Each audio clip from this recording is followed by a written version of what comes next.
Hi guys, welcome back to my channel. ನಿಮ್ಮ ಪ್ರೀತಿಯ ನಯನ ವ್ಲಾಗ್ನ ಸ್ಟಾರ್ಟ್ ಮಾಡ್ಕೊಂಡಿದ್ದೀನಿ. ಸೊ ಈ ವ್ಲಾಗ್ ಫುಲ್ ನೋಡಿ, ತುಂಬ ಯೂಸ್ಫುಲ್ ಆಗುತ್ತೆ. ಕೆಲವೊಂದು ಸ್ನ್ಯಾಕ್ಸ್ ರೆಸಿಪೀಸ್ ಕೂಡ ತೋರಿಸಿದ್ದೀನಿ, ಇನ್ಸ್ಟೆಂಟಾಗಿ ಆಗುವಂಥದ್ದು. ನಿಮಗೂ ಕೂಡ ಒಂದು ಐಡಿಯಾ ಬರುತ್ತೆ. ಸೊ ಇದನ್ನು ಈಗಾಗಲೇ ನಾನು ತೋರಿಸಿದೆ. ಸೊ ಮತ್ತೊಂದು ಸಲ ಇದನ್ನೇ ಸ್ನ್ಯಾಕ್ಸ್ನ ನಾನು ಮಾಡಿ ಕೊಡ್ತಾ ಇದ್ದೀನಿ. ಅಂದರೆ ಇನ್ಸ್ಟೆಂಟಾಗಿ ಆಗೋಗೋದು, ಬೇಗ ಕೂಡ ಆಗೋಗುತ್ತೆ.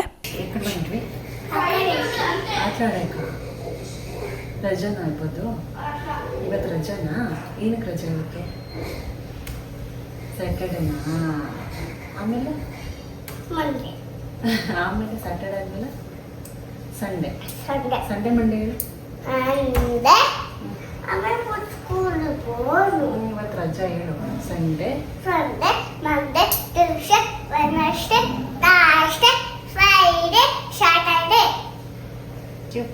ಜನವರಿ, February, March, April, May, June, July, August,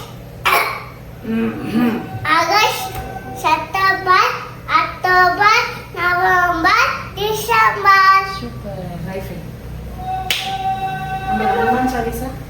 ಜಯ ಹನುಮಾನ್ ನನಗುಣ ಸಾಗ ಜಯ ಕಾಪೀಸ ಲೋಕ ಉಲಗ ಬಾಳ್ಮತುತ ಅತುಲಿತ ಪರರಾಮ ಅಂಜನೆ ಪುತ್ರ ಪವಸುತುಲ ಮಮಾಯಿಲ ವಿತ್ತಮ್ಮ ಮದ್ದರಂಗಿ ಸುಮತಿ ನಿವಾಡ ಸಬಡುಕ ಸೊಂಗಿ ಕೋನ್ಸೊಡವಡನ್ ರಾಡ ಸುರೇಶ ಕಾನನ ಕುಂಡನ ಕುಂಚಿತ ಕೇಶ ಆತುವಜುವ ಬಜಾರಿ ರಾಜೆ ಕಾಂತ ಮೂಜ ಚನೆವೋ ಸಾರೆ ಶಂಕರ ಸುವರ್ಣ ಕೇಸರಿ ನಂಗ ತೇಜ ಪತಾಪ ಮವಜತ ವಂದನ ವಿದ್ಯೇವಾನ ಗುಣ ಎತ್ತಿ ಚಾತುರ ನಾಮ ಕಾಜ ಕರಿವೆ ಕೋವಟುಳ ಬಹು ಚರಿತ ಸುನಿವೆ ಕೋರಸ್ಯ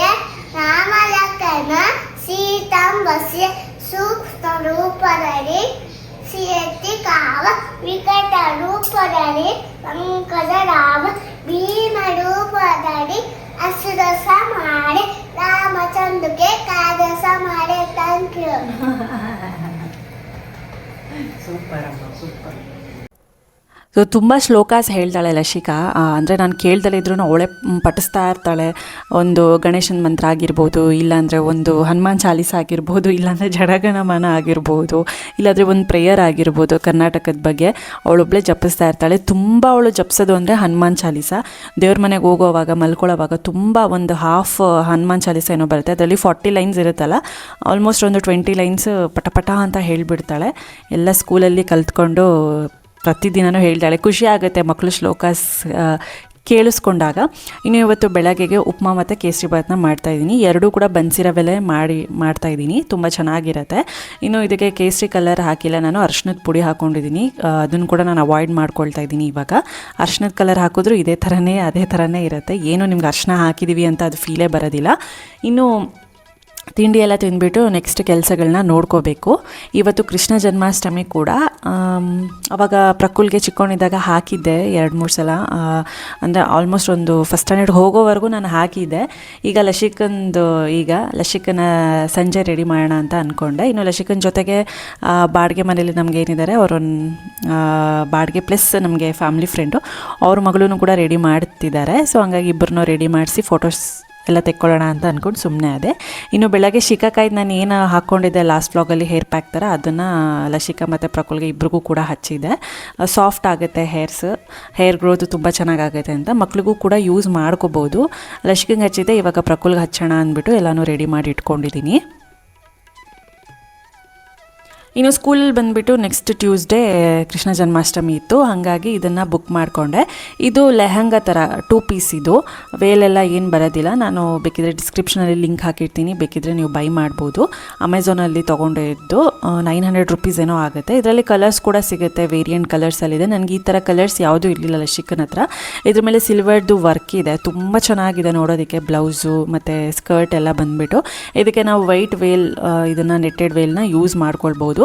ಇದು ರೆಡಿ ಮಾಡೋಕ್ಕೂ ಚೆನ್ನಾಗಿರುತ್ತೆ ರಾಧೆ ಥರ. ಇದ್ರ ಜೊತೆಗೆ ಪಾರ್ಟೀಸು, ರಿಸೆಪ್ಷನ್ನು, ಫಂಕ್ಷನ್ಸ್ಗೂ ಕೂಡ ಯೂಸ್ ಆಗುತ್ತೆ. 2 in 1 ಆಗುತ್ತೆ ಅಂದ್ಬಿಟ್ಟು ಇದನ್ನೇ ನಾನು ತೊಗೊಂಡಿದ್ದೆ. ಇನ್ನು ನಾನು ಡಿಂಕುಗೆ ಒಂದು ಆರ್ಮಿದು ಹಟ್ ಅಂದರೆ ಒಂದು ಮನೆ ಥರ ಬುಕ್ ಮಾಡಿದ್ದೆ. ಏನಕ್ಕಂದರೆ ಅವನು ಈಗ ಮಳೆ ಮತ್ತು ಚಳಿ ತುಂಬ ಜಾಸ್ತಿ ಇದೆ. ಏನು ಗೊತ್ತಾ, ಮೊದಲು ಅಂದರೆ ಮನೆಯಲ್ಲಿ ನಾವು ಇರಿಸ್ಕೊಳ್ತಾ ಇದ್ವಿ. ಅವನು ಏನು ಮಾಡ್ತಾನೆ ಅಂದರೆ ಬೆಲ್ಟ್ ಎಲ್ಲ ಬಿಚ್ಕೊಂಡ್ಬಿಡ್ತಾನೆ. ಅವನು ಎಷ್ಟೇ ಏನೇ ಮಾಡಿದ್ರು ಬೆಲ್ಟ್ ಬಿಚ್ಕೊಂಡು ಮನೇಲೆಲ್ಲ ಸುಸು ಮಾಡ್ತಾನೆ. ಸೊ ಹಂಗಾಗಿ ಇವಾಗ ತುಂಬ ಅಂದರೆ ನೈಟೆಲ್ಲ ಅವಾಯ್ಡ್ ಮಾಡ್ತೀವಿ. ಅವ್ನು ಯೂಶ್ವಲಿ ಕಾರ್ ಶೆಡಲ್ಲಿ ತುಂಬ ಜಾಗ ಇದೆ, ಅಲ್ಲೇ ಮಲ್ಕೊಳ್ತಾನೆ. ಅಲ್ಲೆಲ್ಲ ಚೀಲ ಎಲ್ಲ ಹಾಕಿರ್ತೀವಿ, ಅಲ್ಲೇ ಮಲ್ಕೊಳ್ತಾನೆ. ಹಾಗಾಗಿ ಸರಿ ಇವಾಗ ಮಳೆ ಮತ್ತು ಚಳಿ ಕೂಡ ತುಂಬ ಜಾಸ್ತಿನೇ ಇದೆ ಅಂದ್ಬಿಟ್ಟು ನಾನು ಇದು ಅಮೆಝಾನಲ್ಲಿ ಬುಕ್ ಮಾಡಿಕೊಂಡೆ. ಇದು ಚೆನ್ನಾಗಿದೆ, ಒಂದು ಸ್ವಲ್ಪ 1500 ಇದು, ಬಟ್ ವರ್ತ್ ಇದೆ ಅಂತಲೇ ಹೇಳ್ಬೋದು. 1500 ಕೊಟ್ಟರು ತುಂಬಾ ವರ್ತ್ ಇದೆ. ವಾಟರ್ ಪ್ರೂಫ್ ಮತ್ತು ಬಿಸಿಲು ಕೂಡ ಬೀಳಲ್ಲ, ತಣ್ಣಗಿರುತ್ತೆ. ಅವ್ನು ಎಷ್ಟು ಚೆನ್ನಾಗಿ ಅಂದರೆ ಈ ಪೊಮೇರಿಯನ್ಸ್ ಅಷ್ಟು ನಾಯಿಗಳಿಗೇನಿದೆ ಅದು ಆರಾಮಾಗುತ್ತೆ. ಅದ್ರ ಮೇಲೆ ಸ್ವಲ್ಪ ದೊಡ್ಡ ನಾಯಿಗಳಿಗೆ ಇದು ಯೂಸ್ ಆಗಲ್ಲ, ಇನ್ನೊಂದು ದೊಡ್ಡ ಸೈಜ್ ತೊಗೋಬೇಕಾಗುತ್ತೆ. ತುಂಬ ಚೆನ್ನಾಗಿದೆ. ರೂಢಿ ಆಗಬೇಕು, ಒಂದು 2-3 ದಿನ ರೂಢಿ ಆದರೆ ಹೋಗಿ ಅವನೇ ಬೆಚ್ಚಗೆ ಮಲ್ಕೊಳ್ತಾನೆ. ಸೊ ಅದಕ್ಕೆ ಈ ಬಿಸಿಲಿದ್ರು ಮಳೆಗಾಲ, ಇನ್ನು ಚಳಿಗಾಲ ಕೂಡ ಸ್ಟಾರ್ಟ್ ಆಗುತ್ತೆ ಮಳೆಗಾಲ ಆದಮೇಲೆ, ಸರಿ ಎಲ್ಲದಕ್ಕೂ ಸೂಟ್ ಆಗುತ್ತೆ ಅಂದ್ಬಿಟ್ಟು ನಾನು ಇದನ್ನು ಬುಕ್ ಮಾಡಿಕೊಂಡೆ. ತುಂಬ ಚೆನ್ನಾಗಿದೆ. ಮೊದಲು ಲಶಿಕಾ ಹೋಗಿ ಅದ್ರಲ್ಲಿ ಕೂತ್ಕೊಳ್ಳೋದು ಅದನ್ನೆಲ್ಲ ಮಾಡ್ತಾಯಿದ್ಲು.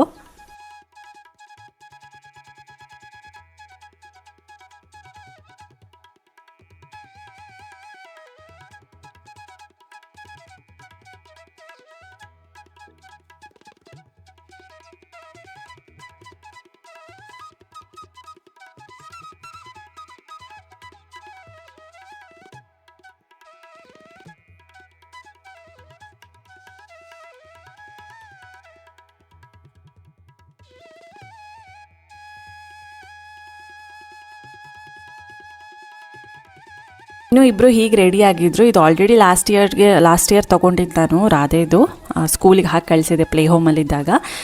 ಈ ವರ್ಷವೂ ಆಗ್ತಿತ್ತು. ಸರಿ ಇವತ್ತಿಗೆ ಇದನ್ನು ಹಾಕಿಬಿಟ್ಟು ನಾನು ಹೊಸದೇನು ಬುಕ್ ಮಾಡಿದೆ ಅದು ಸ್ಕೂಲ್ಗೆ ಹಾಕಿ ರೆಡಿ ಮಾಡಿ ಕಳ್ಸೋಣ ಅಂತ ಅಂದ್ಕೊಂಡೆ. ಇನ್ನು ಜಡೆ ನಂದಿತ್ತು ಉದ್ದ, ಅವಳು ಜಡೆ ಬೇಕು ಅಂತ ತುಂಬ ಇದನ್ನು ಮಾಡ್ತಾಯಿದ್ಲು. ಸರಿ ಅಂದ್ಬಿಟ್ಟು ನಂದೇ ಹಾಕಿದೆ. ಚಿಕ್ಕದೊಂದು ತೊಗೋಬೇಕು ಲಶಿಕಂಗೆ. ತುಂಬ ಚೆನ್ನಾಗಿತ್ತು, ದೊಡ್ಡ ಜಡೆ ಆದರೂ ಅವಳಿಗೆ ಏನೂ ಫೀಲೇ ಆಗ್ತಿರ್ಲಿಲ್ಲ ನಾನು ಜಡೆ ಹಾಕ್ಕೊಂಡಿದ್ದೀನಿ ಭಾರ ಇದೆ ಅಂದ್ಬಿಟ್ಟು. ಇನ್ನು ಬೆಳಗ್ಗೆ ಎದ್ದು ವ್ಲಾಗ್ನ ಕಂಟಿನ್ಯೂ ಮಾಡ್ಕೊಳ್ತಾ ಇದ್ದೀನಿ. ಇದ್ರ ಮೇಲೆ ಒಳಗಡೆ ಸ್ವಲ್ಪ ಟವಲೆಲ್ಲ ಹಾಕಿಬಿಟ್ಟು ಇಟ್ಟಿದ್ದೆ. ತುಂಬ ಬೆಚ್ಚಗೆ ಮಲ್ಕೊಂಡಿದ್ದೆ ರಾತ್ರಿ ಇಡೀ. ಮಳೆ ಬಂದ್ರೂ ಮಳೆ ನೀರು ಕೂಡ ಒಳಗಡೆ ಹೋಗೋದಿಲ್ಲ. ಆಮೇಲೆ ನಾವು ಬೇಕಿದ್ರೆ ಒರೆಸ್ಕೊಂಡ್ರೆ ಆಗುತ್ತೆ.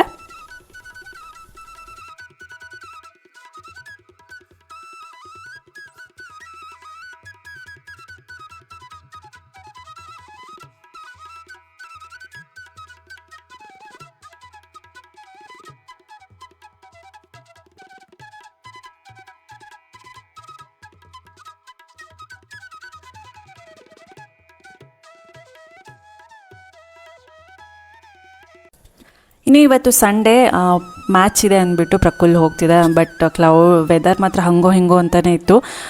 ಮೋಸ್ಟ್ ಪ್ರಾಬಬ್ಲಿ ಆಡ್ಬೋದು, ಇಲ್ಲಾಂದರೆ ಕ್ಯಾನ್ಸಲ್ ಕೂಡ ಆಗ್ಬೋದು. ಸರಿ ಅವ್ನು ಹೋಗ್ತೀನಿ ಅಂತ ಫುಲ್ ಹಠ ಮಾಡ್ತಿದ್ದ.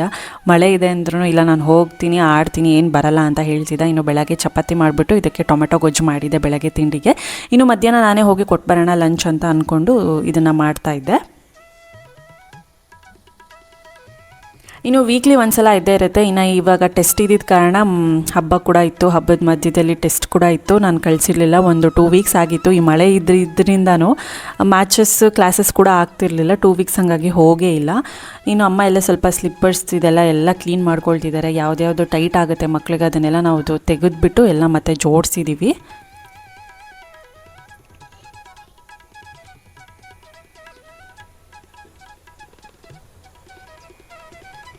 ಇನ್ನು ಗಣೇಶ ಗೌರಿ ಹಬ್ಬ ಕೂಡ ಬರ್ತಿದೆ ಹತ್ತಿರ, ಅದಕ್ಕೂ ಕೂಡ ಪ್ರಿಪ್ರೇಷನ್ಸ್ ಮಾಡಿಕೊಳ್ಳೇಬೇಕು. ಬಟ್ ಲಕ್ಷ್ಮೀ ಹಬ್ಬದ ಅಷ್ಟೊಂದೇನಿರೋದಿಲ್ಲ. ಜಸ್ಟ್ ನಾವು ಒಂದು ಚಿಕ್ಕದು ಗೌರಿ ಗಣೇಶ ಎಲ್ಲ ಇದು ತಂದುಬಿಟ್ಟು ವಿಗ್ರಹ ದೇವ್ರ ಮನೇಲಿ ಕೂರಿಸ್ಬಿಟ್ಟು ಸಿಂಪಲಾಗಿ ಪೂಜೆ ಮಾಡಿಕೊಂಡು ಮತ್ತು 3ನೇ ದಿನಕ್ಕೋ ಇಲ್ಲ ಅದೇ ದಿನಕ್ಕೋ ನಾವು ವಿಸರ್ಜನೆ ಮಾಡ್ಕೊಳ್ತೀವಿ. ಇನ್ನು ಮಸಪ್ ಮಾಡ್ತಾಯಿದ್ದೆ. ಇಲ್ಲಿ ಮೆಂತ್ಯ ಸೊಪ್ಪು, ಸ್ವಲ್ಪ ಟೊಮ್ಯಾಟೊ, ಹಸಿರು ಮೆಣಸಿನ್ಕಾಯಿ, ಬೇಳೆ, ಬೆಳ್ಳುಳ್ಳಿ ಇಷ್ಟು ಹಾಕ್ಕೊಂಡು ಮಾಡ್ಕೊಂಡಿದ್ದೀನಿ. ಉಪ್ಪು ಮತ್ತು ಅರಿಶಿನ ಮತ್ತು ಸ್ವಲ್ಪ ಹುಣಸೆಹಣ್ಣು ಇಷ್ಟನ್ನು ಹಾಕ್ಕೊಂಡು ಚೆನ್ನಾಗಿ ಬಾಯ್ಲ್ ಮಾಡಿಕೊಂಡು ಅದನ್ನು ಮಸ್ಕೊಳ್ತಾ ಇದ್ದೀನಿ. ಇದಕ್ಕೆ ಆಮೇಲೆ ಒಗ್ಗರಣೆ ಹಾಕ್ಕೊಳ್ಳೋದು, ಬ್ರೌನ್ ಆನಿಯನ್ಸ್ ಎಲ್ಲ ಇದನ್ನು ಹಾಕಿಬಿಟ್ಟು ಒಗ್ಗರಣೆಗೆ. ಇನ್ನು ಬ್ಲಿಂಕಿಟಲ್ಲಿ ಒಂದು ಸ್ವಲ್ಪ ಬುಕ್ ಮಾಡಿದೆ, ಐಟಮ್ಸ್ ಬೇಕಾಗಿತ್ತು ನನಗೆ. ರವೆ ಉಂಡೆ ಮಾಡ್ತಾಯಿದ್ದೀನಿ, ಹಾಗೆ ಸ್ವಲ್ಪ ಚಿಕ್ಕಿ ಮಾಡ್ತಾಯಿದ್ದೆ. ಚಿಕ್ಕಿ ಮಾಡೋದಕ್ಕೆ ಸ್ವಲ್ಪ ಬ್ರೌನ್ ಬೆಲ್ಲ ತರಿಸಿದ್ದೀನಿ, ಪುಡಿ ಬೆಲ್ಲ. ಇನ್ನು ಇನ್ನೊಂದು ಸ್ವಲ್ಪ ಹಳೇದೆಲ್ಲ ಇತ್ತು, ಸರಿ ಅದನ್ನೇ ಮಾಡ್ಕೊಳ್ಳೋಣ ಅಂದ್ಬಿಟ್ಟು ಇದು ಹಾಗೆ ಇರಲಿ ಅಂದ್ಬಿಟ್ಟು ಈ ಬೆಲ್ಲದ ಪೌಡರ್ ಏನು ಯೂಸ್ ಮಾಡಲಿಲ್ಲ. ಸ್ವಲ್ಪ ಸೂಜಿ ರವೆ ಬೇಕಾಗಿತ್ತು, ಒಂದು ಅರ್ಧ kg ಅಷ್ಟು 2 ಪ್ಯಾಕೆಟ್ ಬುಕ್ ಮಾಡ್ಕೊಂಡಿದ್ದೀನಿ. ಒಂದು ಸ್ವಲ್ಪ ತುಪ್ಪ ಕೂಡ ಬುಕ್ ಮಾಡಿಕೊಂಡೆ. ಅಂದರೆ ಇದಕ್ಕೆ ಸಪ್ರೇಟಾಗೇ ಇರಲಿ ಅಂದ್ಬಿಟ್ಟು ತುಪ್ಪ ಒಂದು ಚಿಕ್ಕ ಪ್ಯಾಕೆಟ್ ಬುಕ್ ಮಾಡಿಕೊಂಡು ಇದಕ್ಕೇನೋ ಫ್ರೀಯಾಗಿ ಲ್ಯಾಕ್ಮಿದೇನೋ ಶ್ಯಾಂಪು ಕೊಟ್ಟಿದ್ದರು. ಇನ್ನು ಚಿಕ್ಕಿ ಮಾಡೋದಕ್ಕೆ ನಾನು ಇದರಲ್ಲಿ ಸೈಜ್ ಇದೆ, ಈ ಕಪ್ ಮೆಜರ್ಮೆಂಟ್ ಇದು 4 ಕಪ್ಪಷ್ಟು ನಾನು ಕಡಲೆ ಬೀಜನ ಹಾಕ್ಕೊಂಡು ಲೋ ಫ್ಲೇಮಲ್ಲಿ ಚೆನ್ನಾಗಿ ಅದು ಕ್ರಿಸ್ಪ್ ಆಗೋವರೆಗೂ ಚೆನ್ನಾಗಿ ನಾನು ಈ ಥರ ರೋಸ್ಟ್ ಮಾಡ್ಕೊಳ್ತಾ ಇದ್ದೀನಿ. ಅದಾದಮೇಲೆ ಸಿಪ್ಪೆ ತೆಕ್ಕೊಂಡು ಕ್ಲೀನಾಗಿ ಇದನ್ನು ಮಾಡ್ಕೊಳ್ಬೇಕು. ಇನ್ನು ರವೆ ಉಂಡೆಗೆ ನಾನು ಒಣ ಕೊಬ್ಬರಿನ ತುರ್ಕೊಳ್ತಾ ಇದ್ದೀನಿ. ರವೆ ಉಂಡೆ ಒಂದು ಅರ್ಧ kg ರವೆನ ಯೂಸ್ ಮಾಡಿಬಿಟ್ಟು ಮಾಡೋಣ ಅಂತ ಅಂದ್ಕೊಂಡೆ. ಅರ್ಧ kg ರವೆಗೆ ಒಂದು 400 ಗ್ರಾಮ್ಸ್ ಅಷ್ಟು ಶುಗರು ಪೌಡರ್ ಮಾಡಿ ಇಟ್ಕೊಂಡಿದ್ದೀನಿ. ಇನ್ನು ಇದಕ್ಕೆ 1 ಕಪ್ಪಷ್ಟು ಮಾಮೂಲಿ ಮೆಜರ್ಮೆಂಟ್ ಕಪ್ ಸಿಗುತ್ತಲ್ಲ, ಅದರಲ್ಲಿ 1 ಕಪ್ಪಷ್ಟು ನಾನು ಒಣ ಕೊಬ್ಬರಿನ ತುರ್ಕೊಂಡು ರೆಡಿ ಮಾಡ್ಕೊಳ್ತಾ ಇದ್ದೀನಿ.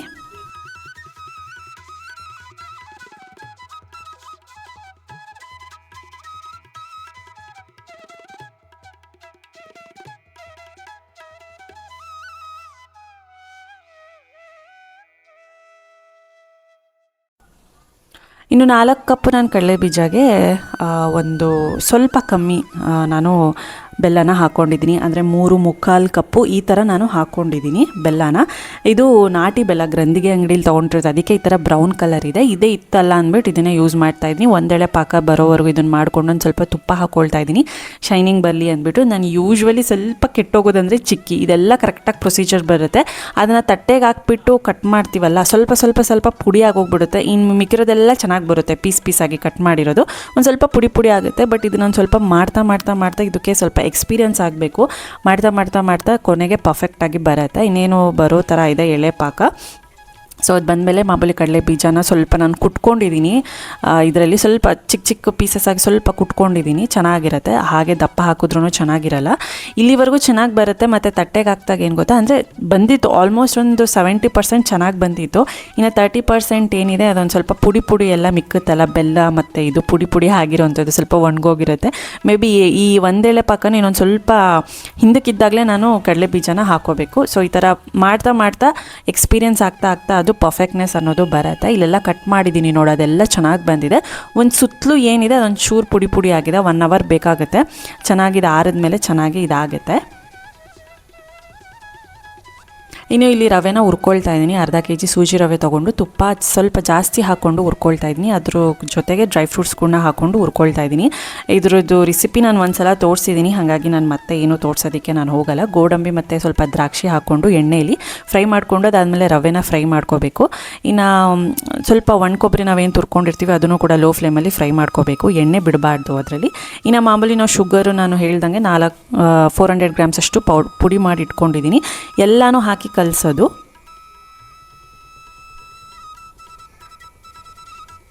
ಇನ್ನು ಎಲ್ಲ ಒಂದು ಬೌಲ್ಗೆ ಹಾಕಿ ಇಟ್ಟಿದ್ದೀನಿ. ಸ್ವಲ್ಪ ಶುಗರ್ ಕೂಡ ಹಾಕ್ಕೊಳ್ತಾ ಇದ್ದೀನಿ. ಶುಗರ್ ನಿಮಗೆ ಸ್ವೀಟ್ ಕಮ್ಮಿ ಬೇಕು ಅಂದರೆ ಇನ್ನೂ ಸ್ವಲ್ಪ ಕಮ್ಮಿ ಹಾಕೋಬೋದು. ನಾನು ಮೀಡಿಯಮ್ ರೇಂಜಿಗೆ ಹಾಕ್ಕೊಂಡಿದ್ದೀನಿ.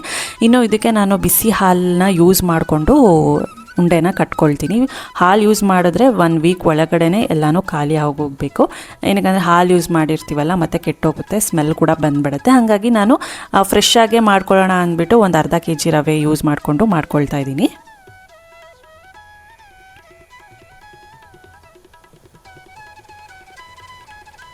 ಇದಿಷ್ಟು ಚೆನ್ನಾಗಿ ಮಿಕ್ಸ್ ಮಾಡಿಕೊಂಡೆ. ಇವಾಗ ಸ್ವಲ್ಪನೇ ಹಾಲು ಹಾಕ್ಕೊಂಡು ಅದನ್ನು ಎಷ್ಟು ಹದಕ್ಕೆ ಬೇಕೋ ಉಂಡೆ ಕಟ್ಟೋದಕ್ಕೆ ಅಷ್ಟು ಹಾಲು ಹಾಕ್ಕೊಂಡು ಒಂದು 10-15 ನಿಮಿಷ ನಾನು ಮುಚ್ಚಿಟ್ಬಿಟ್ಟು ಆಮೇಲೆ ನಾನು ಉಂಡೆ ಕಟ್ಕೊಳ್ತೀನಿ. ಆವಾಗಲೂ ನಿಮಗೆ ಬೇಕು ಅಂದರೆ ಸ್ವಲ್ಪ ಹಾಲು ಹಾಕ್ಕೊಂಡು ಸ್ವಲ್ಪ ಬಿಸಿ ಹಾಲಿರೋದನ್ನ ಯೂಸ್ ಮಾಡಿಕೊಂಡು ಉಂಡೆನ ಕಟ್ಕೊಳ್ಬೋದು.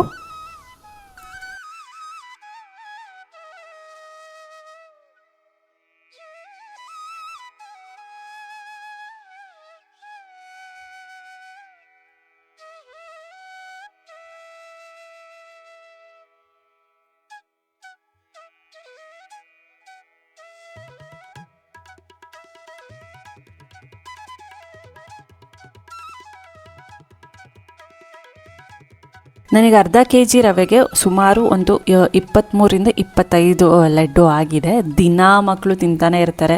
ಒಂದು 3 ಖಾಲಿ ಆಗೋದ್ರೂ ಒಂದು ವಾರಕ್ಕೆಲ್ಲ ಖಾಲಿ ಆಗಿಬಿಡುತ್ತೆ. ಆಮೇಲೆ ಬೇಕಿದ್ರೆ ಫ್ರೆಶ್ ಆಗಿ ಮಾಡ್ಕೊಳ್ಬೋದು. ಇನ್ನು ಚಿಕ್ಕಿದು ಕೂಡ ಚೆನ್ನಾಗಿ ಆರಿದೆ. ಪೀಸಸ್ ಈ ಥರ ಮಾಡ್ಕೊಂಡಿದ್ದೀನಿ. ಒಂದೊಂದು ದೊಡ್ಡ ಪೀಸ್ ಥರ ಬಂದಿದೆ. ಸೇಮ್ ಟೇಸ್ಟ್ ಎಲ್ಲ ಚಿಕ್ಕಿ ಥರನೇ ಇತ್ತು. ಬಟ್ ಸುತ್ತಲೂ ಏನಿದೆ ಅದೊಂದು ಸ್ವಲ್ಪ ಪುಡಿ ಥರ ಆಗಿತ್ತು. ಅದನ್ನು ಹಾಗೆ ಸ್ಪೂನಲ್ಲೇ ತಿನ್ಕೊಂಡ್ಬಿಡ್ತಾರೆ ಮಕ್ಕಳು. ಇನ್ನು ಮಳೆ ಕೂಡ ಸ್ಟಾರ್ಟ್ ಆಗೋಯಿತು, ಸಿಕ್ಕಾಪಟ್ಟೆ ಮಳೆ ಸ್ಟಾರ್ಟ್ ಆಗೋಯಿತು.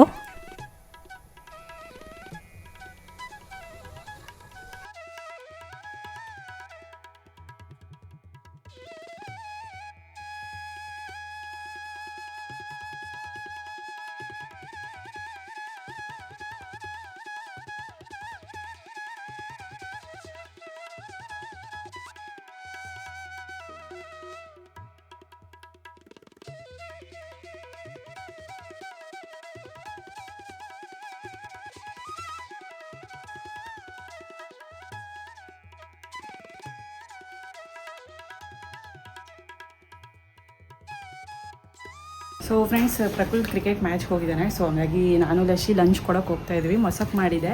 ಸೊ ನಮ್ಮ ಲಾನಲ್ಲೇ ಬೆಳೆದಿರೋವಂಥದ್ದು ಮೆಂತ್ಯ ಸೊಪ್ಪು, ಕೊತ್ತಂಬರಿ ಸೊಪ್ಪು ಯೂಸ್ ಮಾಡಿಕೊಂಡು ಸೊ ಮೊಸಪ್ ಮಾಡಿದೆ. ಘಮ ಘಮ ವಾಸನೆ ಬರ್ತಾಯಿತ್ತು, ಸ್ಮೆಲ್ ಬರ್ತಾಯಿತ್ತು. ಸೊ ಮನೇಲಿ ಬೆಳೆಸಿರೋದು ವಿತೌಟ್ ಕೆಮಿಕಲ್ಸ್, ಹಾಗೆ ಸ್ಮೆಲ್ ಬರ್ತಾ ಇರುತ್ತೆ. ಸೊ ಮಳೆ ಬರ್ತಾಯಿದೆ, ಹೋಗ್ತಾಯಿದೆ. ಅಲ್ಲಿ ಏನು ಮ್ಯಾಚ್ ಆಗ್ತಿದೆ ಅನ್ನೋದು ಗೊತ್ತಿಲ್ಲ. ಆದರೆ ಜೋರಾಗಿ ಬರ್ತಾ ಇಲ್ಲ, ಡ್ರಿಸ್ಲಿಂಗ್ ಥರ ಬರ್ತಿದೆ, ಹೋಗ್ತಿದೆ. ಸೊ ಈಗ ಟೈಮ್ ಆಗಿದೆ, ಹೋಗಿ ಕೊಟ್ಬಿಟ್ಟು ಬರಬೇಕು. ಲಶಿ ಹೋಗೋಣ. ನಿನ್ನ ಫ್ರಾಕ್ ತೋರಿಸು, ಎಷ್ಟು ಮೇಲೆ ಎಷ್ಟು ತುಂಡ ಆಗ್ಬಿಟ್ಟಿದೆ ಗೊತ್ತಾ. ಇವಾಗ ಫ್ರಾಕು ತೋರಿಸ್ತೀನಿ ರೀ. ನೋಡಿ ಎಷ್ಟು ತುಂಡ ಆಗ್ಬಿಟ್ಟಿದೆ ಫ್ರಾಕ್. ಅಲ್ಲ ಲಶಿ, ನಿಂಗೆ ಯೆಲ್ಲೋ ಕಲರಾ? ರೋಸ್ ಯಾರ್ದದ್ದು? ಎಲ್ಲಿರೋದು ರೋಸದು? ಆಚೆ ಪಾಟಿಂದ? ಆಚೆ ಪಾಟಾ? ನನಗಂತೂ ಅಕ್ಕ ಮಹಾದೇವಿ ಡ್ರೆಸ್ ಹಾಕ್ದಾಗಿಂದ ಇವಳಿಗೆ ಒಂಥರ ಅದೇ ಎಷ್ಟು ಕ್ಯೂಟಾಗಿ ಕಾಣಿಸ್ತಾ ಇಲ್ಲ. ಅದರಲ್ಲಿ ಮೇಕಪ್ಪು ಚೆನ್ನಾಗಿ ಬಂದಿತ್ತು, ಮುದಾಡ್. ಇವಾಗಲೂ ಆ ಫೋಟೋ ನೋಡಿದ್ರೆ ಮುದ್ದಾಡಬೇಕು ಅನ್ಸುತ್ತೆ, ಅಷ್ಟು ಕ್ಯೂಟಾಗಿಲ್ಲ ಅಕ್ಕ ಮಹಾದೇವಿ ಇದರಲ್ಲಿ. ನೆನ್ನೆನೂ ಅಷ್ಟೇ ರಾಧೆ ವೇಷದಲ್ಲೂ ಸ್ಟೇಜ್ ಮೇಲಂತೆ. ಸ್ಟೇಜ್ ಮೇಲೆ ಯಾರು ಹತ್ತಿದ್ದು? ಮತ್ತೆ ಹೇಳ್ತಾವಳೆ ಸ್ಟೇಜ್ ಮೇಲೆ ಅಂತ. ಯಾರು ಸ್ಟೇಜ್ ಮೇಲೆ ಹತ್ತಿದ್ದು? ಅವಳಿಗೆ ಆ ಥರ ಡ್ರೆಸ್ ಯಾರೂ ಹಾಕಿಲ್ವಲ್ಲ, ಅದಕ್ಕೆ ಅವಳಿಗೆ ಒಂಥರ ಆಗಿಬಿಟ್ಟು ಹತ್ತು ಬಿಟ್ಟಿದ್ದಾಳೆ. ಇನ್ ಕೇಸ್ ಬೇರೆ ಡ್ರೆಸ್ ಕೊಟ್ಟಿದ್ರೆ ಹೇಳ್ತಾ ಇದ್ಲೇನೋ ಡೈಲಾಗು. ಆ ಡ್ರೆಸ್ಸಲ್ಲಿ ಎಷ್ಟು ಕ್ಯೂಟಾಗಿತ್ತೆ ಗೊತ್ತಾ ಲಶಿ? ಎಲ್ಲರಿಗಿಂತ ಕ್ಯೂಟಾಗಿ ಕಾಣಿಸ್ತಾ ಇದ್ಲು, ಡಿಫ್ರೆಂಟ್ ಆಗಿದ್ಲು ಆ ಡ್ರೆಸ್ಸಲ್ಲಿ ಆ್ಯಕ್ಚುಲಿ. ಸರಿ ತಗೋ ಹೋಗೋಣ.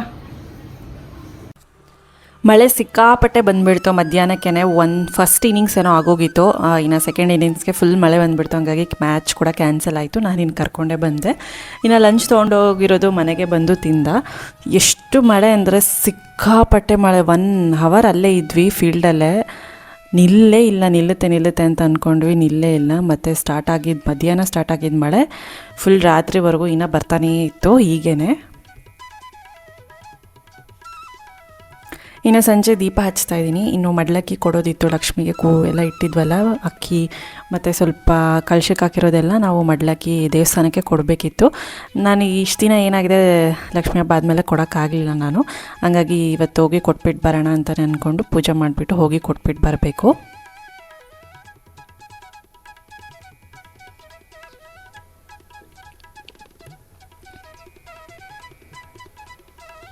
ಆ್ಯಂಡ್ ಸಂಜೆ ಟೀ ಕೂಡ ಮಾಡ್ತಾಯಿದ್ದೆ. ಎಲ್ಲರೂ ಇರ್ತಾರಲ್ಲ ಮನೇಲಿ, ಅಪ್ಪ ಮಕ್ಕಳು. ಈ ಸಂಡೇ ಅಂದರೆ ಎಲ್ಲರೂ ಇರ್ತಾರೆ. ಸೊ ಅವ್ರಿಗೆಲ್ಲ ಹಾಲು ಕಾಯಿಸ್ಬಿಟ್ಟು ನಾನು ಟೀ ಮಾಡ್ಕೊಳ್ತಾ ಇದ್ದೆ. ಇನ್ನು ಇವತ್ತು ಚಳಿಗೆ ಮಳೆಗೆ ಪಾನಿಪುರಿ ಮಾಡೋಣ ಅಂದ್ಬಿಟ್ಟು ಆಲೂಗಡ್ಡೆ ಎಲ್ಲ ಕ್ಲೀನಾಗಿ ವಾಶ್ ಮಾಡಿಬಿಟ್ಟು ನಾನು ಬೇಯಿಸ್ಕೊಳ್ತಾ ಇದ್ದೀನಿ. ಇದು ಸ್ಟಫಿಂಗ್ಗೆ ಅಂದ್ಬಿಟ್ಟು ರೆಸಿಪಿನ ನಾನು ತೋರಿಸ್ತಾ ಇಲ್ಲ, ಸುಮಾರು ಸಲ ತೋರಿಸಿದ್ದೀನಿ ಹಳೆ ವೀಡಿಯೋಸಲ್ಲಿ, ಹಾಗಾಗಿ ಏನೂ ತೋರಿಸ್ತಾ ಇಲ್ಲ. ಈ ಮಳೆಗೆ ತುಂಬ ಚೆನ್ನಾಗಿರುತ್ತೆ ಅಂದ್ಬಿಟ್ಟು ಪಾನಿ ಮತ್ತು ಆಲೂಗಡ್ಡೆ ಸ್ಟಫಿಂಗ್ದು ರೆಡಿ ಮಾಡ್ಕೊಳ್ತಾ ಇದ್ದೀನಿ. ಇನ್ನು ಪೂರಿ ಏನಿದೆ ನಾನು ಅಂಗಡಿದೆ ತೊಗೊಂಬಂದ್ಬಿಡ್ತೀನಿ. ಅದು ನನಗಷ್ಟು ಪರ್ಫೆಕ್ಟಾಗಿ ಬರಲ್ಲ, ಬಂದ್ರೂ ತುಂಬಾ ಟೈಮ್ ಹಿಡಿಯುತ್ತೆ. ಹಿಟ್ಟೆಲ್ಲ ನಾದ್ಕೊಂಡು ಚೆನ್ನಾಗಿ ಅದನ್ನು ಪರ್ಫೆಕ್ಟಾಗೆ ಮಾಡ್ಕೋಬೇಕು. ಹೆಂಗಂದ್ರೆ ಹಾಗೆ ಮಾಡಿದ್ರೆ ಅದು ಉಬ್ಬೋದಿಲ್ಲ. ಹಾಗಾಗಿ ಅದೊಂದು ಅಂಗಡಿದು ಮಾತ್ರ ಇತ್ತು ಪೂರಿ, ಅದನ್ನು ತೇಲಿಸ್ಬಿಟ್ಟು ಇನ್ನು ಸ್ಟಫಿಂಗು ಪಾನಿ ಎಲ್ಲ ರೆಡಿ ಮಾಡಿಕೊಂಡು ದೇವಸ್ಥಾನಕ್ಕೆ ಬಂದೆ. ಇನ್ನು ಇದು ಪುದೀನ ಮತ್ತು ಕೊತ್ತಂಬರಿ ಸೊಪ್ಪು ಏನಿದೆ ಅದು ನಾವು ಬೆಳೆಸಿರೋ ಅಂಥದ್ದೇ ಎರಡೂ ಕೂಡ. ಇನ್ನು ಹಸಿರು ಮೆಣಸಿನ್ಕಾಯಿ ಕೂಡ ಅಷ್ಟೇ, ಎಷ್ಟು ದಪ್ಪ ದಪ್ಪ ಆಗಿದೆ ಗೊತ್ತಾ, ಇಷ್ಟು ಚೆನ್ನಾಗಾಗಿದೆ, ಲೈಟ್ ಗ್ರೀನ್ ಕಲರು. ಇದು ಕೂಡ ಗಿಡದಲ್ಲೇ, ಲಾನಲ್ಲಿ ಒಂದು ಗಿಡದಲ್ಲೇ ಬೆಳೆದಿರೋವಂಥದ್ದು. ಇನ್ನು ಬಾಯ್ಲ್ ಕೂಡ ಆಗಿದೆ ಪೊಟ್ಯಾಟೊ. ಈ ಸಿಪ್ಪೆ ಎಲ್ಲ ತೆಗೆದುಬಿಟ್ಟು ಸ್ಟಫಿಂಗ್ ರೆಡಿ ಮಾಡ್ಕೋಬೇಕು. ಇನ್ನು ಬಟಾಣಿ ಕೂಡ ಹಾಗೇ ಬಾಯ್ಲ್ ಮಾಡ್ಕೊಂಡಿದ್ದೆ ಅದ್ರ ಜೊತೆಗೇ. ಇನ್ನು ಇಷ್ಟನ್ನು ಮಾಡಿಕೊಂಡು ಪಾನಿಪುರಿ ಕೂಡ ತಿಂದಿದ್ದಾಯಿತು. ಈ ವ್ಲಾಗ್ನ ಇಲ್ಲಿಗೆ ಎಂಡ್ ಮಾಡ್ತೀನಿ. ಐ ಹೋಪ್ ನಿಮ್ಗೆ ಇಷ್ಟ ಆಗಿದೆ ಅಂತ ಅನಿಸುತ್ತೆ. ಇಷ್ಟ ಆಗಿದ್ರೆ please like, share, comment and subscribe. Instant snacks ಥರ ಅದನ್ನು ಮಾಡ್ಕೋಬೋದು. ಚಿಕ್ಕಿ ಮತ್ತು ರವೆ ಉಂಡೆ ಬೇಗನೆ ಆಗೋಗುತ್ತೆ. ವಿತಿನ್ ಅರ್ಧ ಗಂಟೆಗೆ ಎರಡೂ ಕೂಡ ಮುಗಿಸ್ಕೋಬೋದು, ಎಲ್ಲ ರೆಡಿ ಇದ್ದು ಐಟಮ್ಸು. ಐ ಹೋಪ್ ನಿಮಗೆ ಇಷ್ಟ ಆಗಿದೆ ಅಂತ ಅಂದ್ಕೊಳ್ತೀನಿ ರೆಸಿಪೀಸು. ವಿಡಿಯೋ ಇಷ್ಟ ಆಗಿದ್ರೆ please like, share, comment and subscribe. ಮತ್ತು ಮುಂದಿನ ವ್ಲಾಗಲ್ಲಿ ಸಿಗ್ತೀನಿ. Until then, bye bye, take care, lots of love.